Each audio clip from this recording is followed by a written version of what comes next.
ہم ایک لفظ پہ غور کریں اور وہ لفظ قرآن کریم کا بہت خوبصورت ہے اور وہ ہے انفاق. انفاق فی سبیل اللہ، اللہ کے راستے میں دینا. پورے قرآن مجید میں یہ لفظ اتنا خوبصورت استعمال ہوا ہے، یعنی کہ آپ کے پاس آپ کی جو ہے وہ ضروریات سے زیادہ جتنی بھی چیزیں ہیں آپ وہ اللہ کی راہ میں دے دیں. یہ اللہ تبارک تعالیٰ کا حکم ہے. لیکن پتہ نہیں کیا وجہ ہے، کیا بات ہے کہ جب رمضان المبارک کا مہینہ آتا ہے تو ہم دیکھتے ہیں بہت زیادہ زکوٰۃ، صدقہ، خیرات، بہت کچھ ہو رہا ہوتا ہے. لوگ جو ہیں وہ بہت کچھ دے رہے ہوتے ہیں، ٹھیک ہے، اور وہ یہ سمجھتے ہیں کہ بس جو بھی کچھ تھا وہ ہماری ذمہ داری یہاں ختم ہو گئی. نہیں، ذمہ داری یہاں ختم نہیں ہوتی ہے. اگر انفاق پر غور کیا جائے، انفاق فی سبیل اللہ یعنی اللہ کے راستے میں دینا، تو آپ یقین کریں کہ ہمارے معاشرے سے غربت، ہمارے معاشرے سے افلاس، بھوک کا خاتمہ ہو جائے گا. لوگ جو ہے وہ جب لوگوں کے پیٹ میں روٹی جائے گی، جب لوگوں کی ضروریات زندگی پوری ہو رہی ہوں گی، جب لوگ ایک دوسرے کے حقوق کو سمجھیں گے، ادا کریں گے، اور جو مال ان کے پاس ہے وہ یہ سمجھیں گے کہ یہ مال اصل میں ہمارا نہیں ہے، یہ اللہ کا حکم ہے کہ یہ آگے لوگوں کو دینا ہے.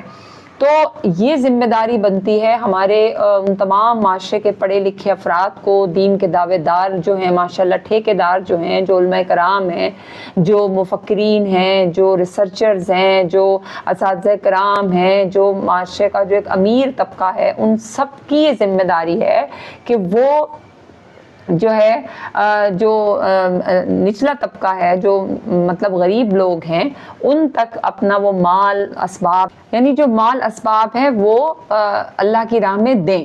اور یہ سلسلہ پورے سال چلتا رہنا چاہیے.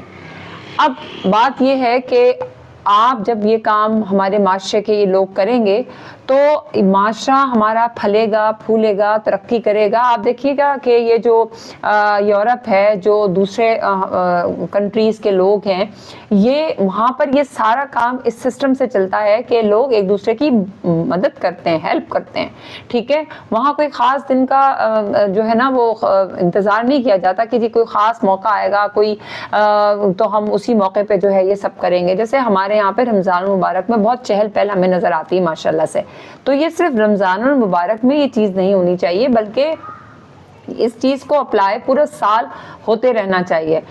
ساتھ ساتھ جو ہے ایسے لوگوں کو جو بے روزگار ہیں ان کے لیے روزگار بھی فراہم کرنا چاہیے. اور ہمارے معاشرے میں ایسے اچھے لوگ بھی موجود ہیں، بہت سارے لوگ موجود ہیں جو کہ بہت اچھا کام کر رہے ہیں. ایسے بہت سارے لوگوں کو آگے آنا چاہیے، اور تاکہ معاشرے کے جو نادار اور مفلس طبقہ ہے ان کے ساتھ جو ہے وہ اچھا کیا جائے. اصل روزہ یہ ہے، میں آپ کو یہ بتانا چاہ رہی ہوں کہ اصل روزہ جو ہے وہ یہ ہے، صرف بھوکے پیاسے رہنے کا نام روزہ نہیں ہے.